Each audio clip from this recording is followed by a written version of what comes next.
Welcome to SS fish farms. ఈసారి అయితే నేను కొత్త డ్రై స్టాక్ ని రీస్టాక్ చేసి మీ ముందుకు వచ్చేసాను. అయితే ఈసారి కొన్ని గ్లాస్ బౌల్స్ అయితే తీసుకొచ్చాను, 6 ఇంచ్ గ్లాస్ బౌల్స్. ఎందుకంటే మనకి ఇవైతే ఎక్కువగా సేల్ అవుతుంటాయి. ఈ డ్రై స్టాక్ తో పాటు బాక్స్ లో అయితే ఒక టైప్ ఆఫ్ ఫిషెస్ అయితే ఉన్నాయి. చాలా మంది మన కస్టమర్స్ అయితే తక్కువ ప్రైస్ లో మంచి క్వాలిటీ గప్పీస్ అయితే అడుగుతుంటారు, అంటే ప్రీమియం క్వాలిటీ గప్పీస్ అనమాట. సో నేను అందుకే డెల్టా టైల్ గప్పీస్ అయితే తీసుకొచ్చాను. వీటిని వీడియో ఎండింగ్ లో అయితే మీకు క్లియర్ గా డిస్ప్లే చేసి చూపిస్తాను. ప్రెసెంట్ అయితే డ్రై స్టాక్ చూద్దాం. ఈసారి స్టాక్ లో అయితే ప్రతిసారిలా కాకుండా కొంచెం ప్రీమియం క్వాలిటీ నెట్స్ అయితే తీసుకొచ్చాను, అంటే ఇంపోర్టెడ్ నెట్స్ అనమాట. సో ఇవైతే మనకి ఎక్కువ కాలం వస్తాయి అండ్ అలాగే చాలా స్ట్రాంగ్ గా ఉంటాయి నార్మల్ నెట్స్ తో కంపేర్ చేసుకుంటే. ఇంకా మనం హీటర్స్ అయితే తెప్పించాము, ఎందుకంటే చాలా మందికి ఫిషెస్ అయితే చనిపోతున్నాయి అని అయితే కంప్లైంట్ చేస్తున్నారు టెంపరేచర్ చేంజెస్ వల్ల. ఎందుకంటే వింటర్ సీజన్ లో టెంపరేచర్ అనేది చేంజ్ అయ్యి వాటర్ అనేది కంప్లీట్ గా కూల్ అయిపోతుంటుంది. ఇంకా చాంపియన్ గప్పీ ఫుడ్స్ అయితే రీస్టాక్ చేసాము, ఎందుకంటే చాలా రకాల ఫ్రైస్ కి ఇంకా గప్పీస్ కి అయితే ప్రీమియం ఫుడ్ లా ఇదైతే యూజ్ అవుతుంది.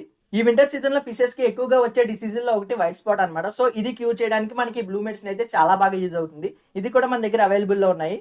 ఇంకా రౌండ్ బీటా నెట్స్ అయితే తీసుకొచ్చాము. ఇవైతే మనకి ఎప్పుడైనా ఫిషెస్ ఫ్రైస్ పెట్టినా, లేదంటే మనకి ఎప్పుడైనా బీటాస్ ని చేంజ్ చేయాలన్నా కూడా చిన్న ఫిషెస్ కి బాగా యూజ్ అవుతాయి. మిగిలినవి ఆప్టిమమ్ పిల్లెట్స్ అనమాట. మన దగ్గరకు వచ్చే కస్టమర్స్ కి జనరల్ గా ఫిషెస్ పెంచుకునే వాళ్ళకి ఇదైతే నేను ఎక్కువగా రికమెండ్ చేస్తుంటాను.